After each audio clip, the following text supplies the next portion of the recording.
One Kewan TV1. Pak Ubed ya, Pak Ubed bicara tentang politik ya, aspek politik, perspektif politik mengenai Satgasus ini. Silakan Pak.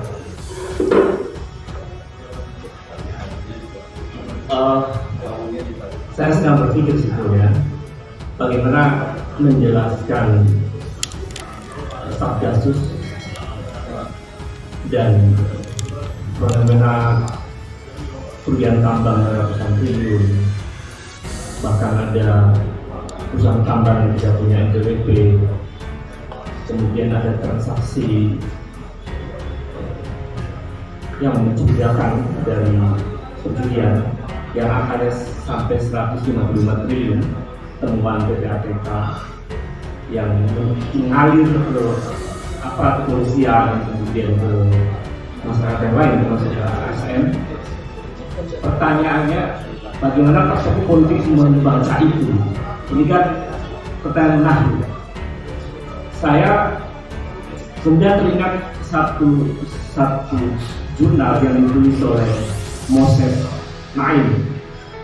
Judulnya menarik. Dia nulis satu artikel dengan judul besar Mafia State, negara mafia. Nah, di antara ciri dari negara mafia adalah tata kelola negara itu terkoneksi dengan kejahatan besar. Terkait apa? Terkait narkoba, terkait perusahaan tambang yang ilegal, terkait human trafficking, dan seterusnya. Dan itu kan berjejaring dan terkoneksi dengan kekuasaan. Nah, kalau sebuah negara memenuhi ciri-ciri semacam itu, maka dia layak disebut sebagai mafia state. Ini bisa dicek di analisisnya artikelnya Moses Naim. Dan saya melihat ketika Satgasus dibubarkan bulan Agustus lalu, tetapi ini tidak ada audit. Kalau sebuah lembaga, institusi dibubarkan, berarti institusi itu bermasalah. Kalau bermasalah, laporannya seperti apa? Dan sampai hari ini tidak ada audit. Itu artinya persoalan. Nah, kalau Satgasus jika terkoneksi dengan kejahatan itu, dan tadi Pak Abraham sempat menyebut mafia, ada diksi mafia tadi yang disebutkan, maka ini kemudian saya mungkin ada benarnya kalau kita sebut dalam perspektif politik hukum Indonesia memasuki sebuah proses yang disebut dengan maksa, tapi dalam perspektif politik kriminal kita memasuki apa yang disebut dengan mafia state. Jadi bayangkan, kita sedang memasuki satu perpaduan antara maksud dengan mafia state, antara negara kekuasaan dengan negara mafia. Ini berbahaya. Ini merugikan rakyat banyak. Karena ratusan triliun, bahkan hampir 1.000 triliun tadi disebutkan oleh Prof. Antoni, itu kan kerugiannya besar. Bukan saja bagi bangsa ini, tapi juga bagi masa depan Republik ini. Bagi generasi anak muda yang nanti 52% akan menentukan politik di masa depan. Bagi generasi milenial, bagi generasi Z. Jadi artinya ini berbahaya buat Republik, masa depan Republik. Nah, kalau kemudian proses-proses ini tidak dilakukan pemberantasan, dan saya melihat sampai hari ini tidak ada political will yang sangat serius dari kekuasaan. Tidak ada juga goodwill di situ, nggak nampak untuk memberantas mafia. Maka patut diduga, kan saya berhak mengatakan semacam itu ya. Maka patut diduga bahwa ada jejaring mafia dengan kekuasaan. Dan ini boleh saya tidak menyimpulkan ini mafia state, ini negara mafia. Dan salah satu solusi dari cara untuk memberantas itu perlu ada keberanian dari kekuasaan, dari presiden misalnya. Itu kan terjadi misalnya pada kasus di Italia ketika satu geng mafia yang sangat luar biasa, saya lupa namanya, kalau nggak Cosa Nostra. yang dari game mafia Sisilia yang kemudian berkembang besar dan sangat canggih, sangat rapi, yang sulit terdeteksi gitu. Saya khawatir pola model mafia Sisilia yang terjadi di Italia itu terjadi di Indonesia. Mereka bekerja sangat rapi, mengeruk keuntungan dari praktek-praktek ilegal, dari ilegal di sektor tambang, di perjudian dan lain-lain. Itu semua menjadi bagian penting yang kemudian dijadikan sebagai alat politik dan turut memberikan dukungan politik. Misalnya tadi disebutkan oleh Pak Marwan bahwa aliran-aliran dana yang dicurigai itu juga kemudian menyebar ke para politisi. Jadi bayangkan Bapak Ibu yang saya hormati, kalau dana ratusan triliun yang dimiliki oleh para mafia ini kemudian tersebar dan semua calon politisi, calon anggota DPR misalnya, bahkan ke partai politik dan lain-lain, kita nggak bisa bayangkan produk politiknya itu akan atau dipastikan akan mendukung kerja-kerja mafia. Ini kan berbahaya. Ini sangat berbahaya. Jadi ada bahaya sangat sistemik akibat pembiaran rezim terhadap praktek mafia. Saya kira itu. Kalau kemudian presiden tidak mampu memberantas atau mungkin tidak berdaya juga terhadap praktek mafia, ya kita harus katakan bahwa presiden bermasalah. Saya harus katakan itu. Tunjukkan dong kepada publik bahwa presiden serius usut tuntas atau audit, memberikan kepada auditor publik misalnya atau independen untuk memeriksa, mengaudit Satgasus misalnya, agar perspektif publik tentang kerja-kerja mafia di dalam Satgasus itu dibuktikan kepada publik iya atau tidak. Kalau itu tidak dilakukan, maka tidak bisa dibendung. Analisis akan berkembang bahwa rezim ini bagian dari mafia, yaitu membenarkan teori yang disebut dengan mafia state. Kita masih ngomongin kisah di GBK Sabtu 27 November ketika ada acara bertajuk Nusantara Bersatu. Tapi ternyata dalam narasinya justru memecah belah persatuan, ya. Jadi gini, saya potong bentar. Jadi kita tahu Cina itu negara komunis yang semuanya serba sangat diatur, sangat ketat dan otoriter sekali. Tiba-tiba kisah demo kali ini bisa menjadi suatu yang betul-betul baru, bro, ya. Rakyat berani bersuara terhadap penguasanya. Dan ini menarik sekali. Nah, sekarang kita ke sebelah kiri saya. Ubed ini 1-2 hari ini artikelnya berjudul Indonesia Emas itu bagus sekali, ya, bagaimana Indonesia di bawah pemerintahan Jokowi sudah terjebak menjadi negara kekuasaan, gitu, Bet, ya. Dalam konteks ini, Bet, bagaimana sebagai pengamat politik yang juga akrab dengan mahasiswa, berinteraksi secara intens, melihat peristiwa GBK dan khususnya video pendek itu, Pak Ubed. Ya. Dan saya ingin sedikit tambahin lagi di kalimat terakhir yang dipotong itu, Jokowi bilang sambil megang-megang itu kan, apa namanya, megang-megang masker, dia bilang begitu, ya kencengin aja. Nah, jadi ini terjemahannya apa nih, Ben? Silakan, Ben. Kalau video itu kan cara kita melihat video, bukan pertama lihat konteks. Ya. Yang kedua lihat aktornya. Yang ketiga lihat narasi yang diproduksi dalam video itu.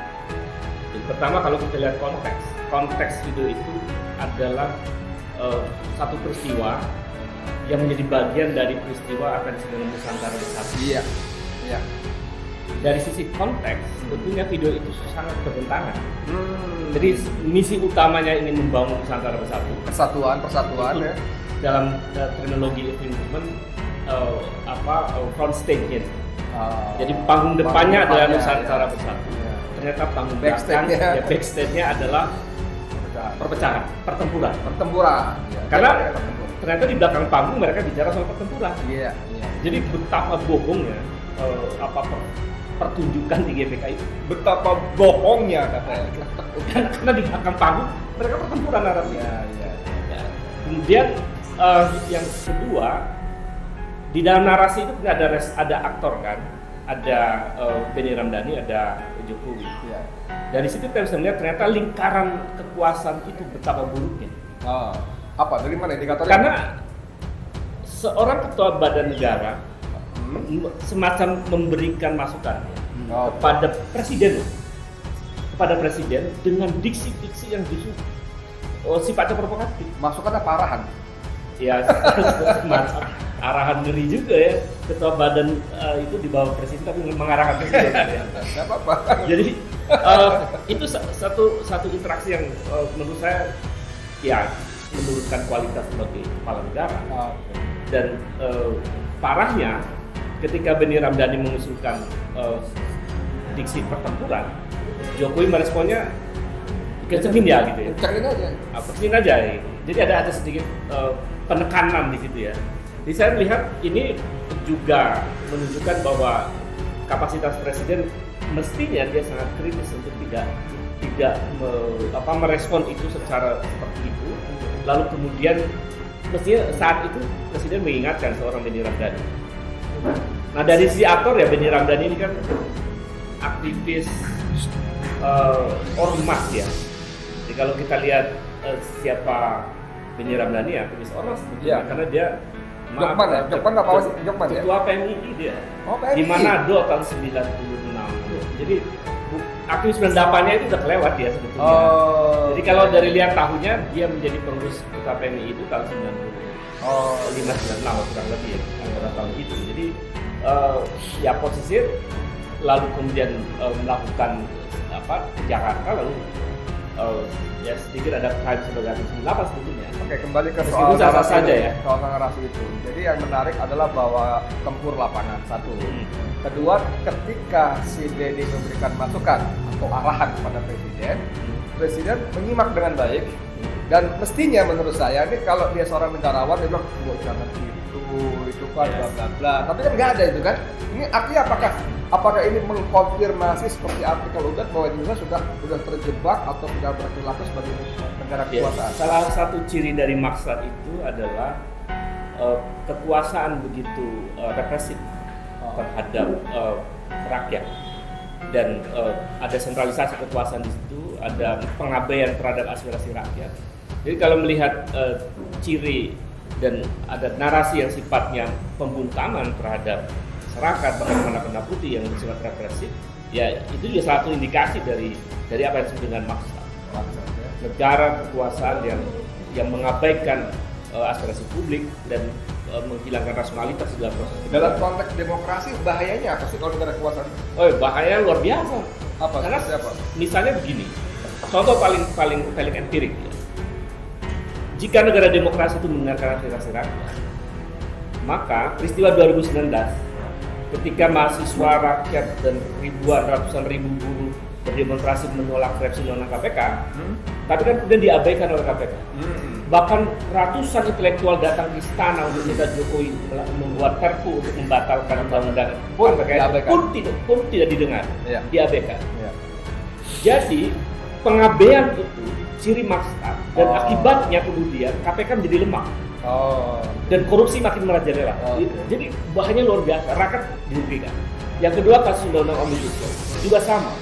Yang dirugikan bahkan saya melihat ini 52% generasi muda dirugikan dari undang-undang Omnibus Law. Jadi betapa luar biasanya dampak dari maksa karena mengabaikan aspirasi publik. Oke, Bro. Nambah, Bro. Saya tambahkan sedikit. Tadi bahayanya maksud ini negara kekuasaan terhadap demokrasi. Ya. Pertama adalah maksud ini cenderung akan melanggar hak asasi manusia. Itu represifnya adalah hak asasi manusia. Itu yang utama. Minimal hak menyatakan pendapat di muka umum itu minimal. Salah satu dan bisa lebih berat dari situ. Dan yang kedua adalah tentu saja yang namanya represif, terutama adalah hak asasi manusia, dan ini bisa dilanjutkan dengan penghilangan nyawa. Nah, itu kan banyak yang terjadi kalau di negara-negara diktator atau segala kan begitu semua gitu kan. Negara kekuasaan maksud itu adalah diwakili oleh para diktator. Nah, itu akan menuju ke sana gitu. Jadi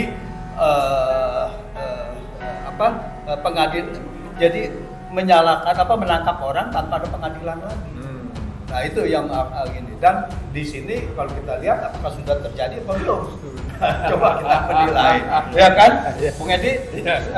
Ini korban tangkap. lalu 7 bulan 15 hari. Dan itu adalah karena masa tahanan di situ. Artinya apa? Artinya di situ tidak terbukti kesalahan itu. Karena dicocok-cocokkan dengan masa tahanan lagi. Kalau face juga, kalau dituntut bebas kan mereka kehilangan muka juga kan? Ya itu, makanya di sini kekuasaan itulah pengadilan sudah dikuasai, ya semuanya sudah dikuasai. Nah ini yang bahaya dari negara kekuasaan, bukan hanya terhadap demokrasi, tetapi terhadap hak asasi manusia.